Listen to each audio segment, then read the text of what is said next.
Ici, à Paris, nous ne sommes pas seulement le peuple de France, nous sommes le peuple humain qui regarde ses frères et ses sœurs assassinés comme ses semblables, qui pense qu'aucune vengeance, aucune représailles ne rende acceptable le génocide, le martyre de 2 millions d'individus désarmés face à la barbarie organisée, méthodique, qui rend chacun d'entre nous responsable de ce qui se passe. À toi je m'adresse, jeune homme, jeune femme, qui porte à cet instant une arme à Gaza, et qui la destine à des enfants ou à des gens sans défense. Crosse en l'air, crosse en l'air, crosse en l'air. Cessez le massacre, cessez de tuer. Vous êtes personnellement responsables. Et nous tous, chacun, notre mobilisation règle notre responsabilité. Nous avons un devoir, et merci, merci, merci encore aux associations, aux personnalités qui d'un samedi à l'autre nous ont appelés à la mobilisation. Quand bien même on a cherché et on cherche encore à nous intimider par les accusations les plus ridicules. À ceux qui, après avoir traité d'antisémites l'ONU, les fédérations sportives, Edgar Morin, le pape, Villepin, moi-même, à présent s'en prennent Tarima Hassan avec la même accusation, croyant un seul instant qu'ils nous intimideront. Nous avons un devoir d'alerte. C'est depuis ce même camion qu'au nom des miens, j'alertais sur le risque génocidaire. Eh bien, le génocide est commencé.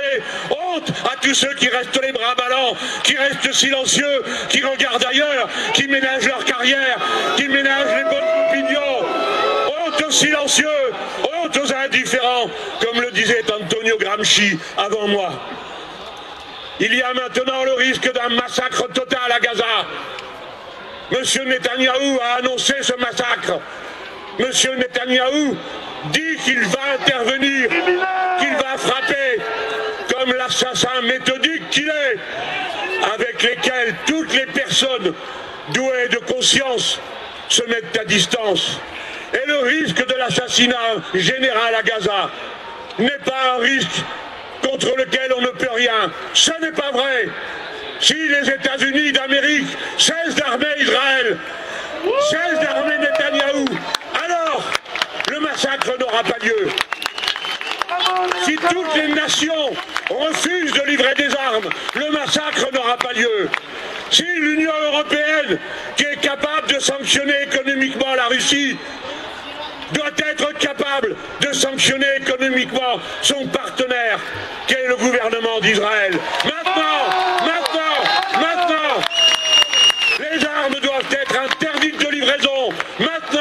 Maintenant, il faut que l'Union européenne rompe cette relation mortelle qui permet à Netanyahou de se donner le droit de massacrer des milliers de gens. Oui, on peut.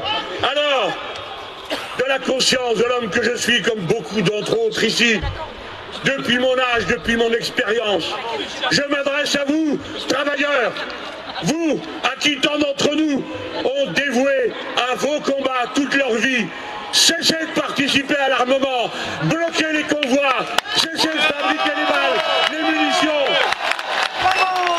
Travailleurs de France, avec vos syndicats, mettez-vous à la hauteur des syndicats qui partout dans le monde appellent au boycott de l'armement de Netanyahou. Ne livrez plus d'armes, ne travaillez plus pour eux.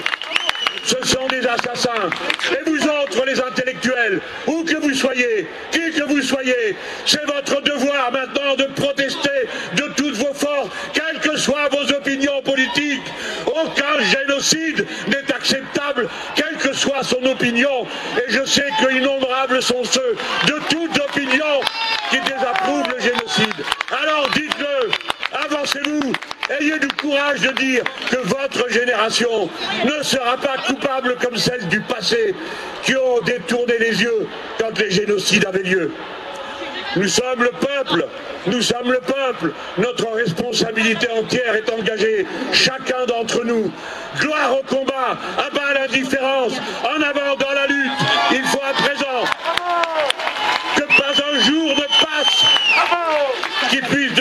nation, que vous soyez d'une quelconque manière ou complice ou silencieux. Ah bah le silence, ce ne peut être que celui des cimetières.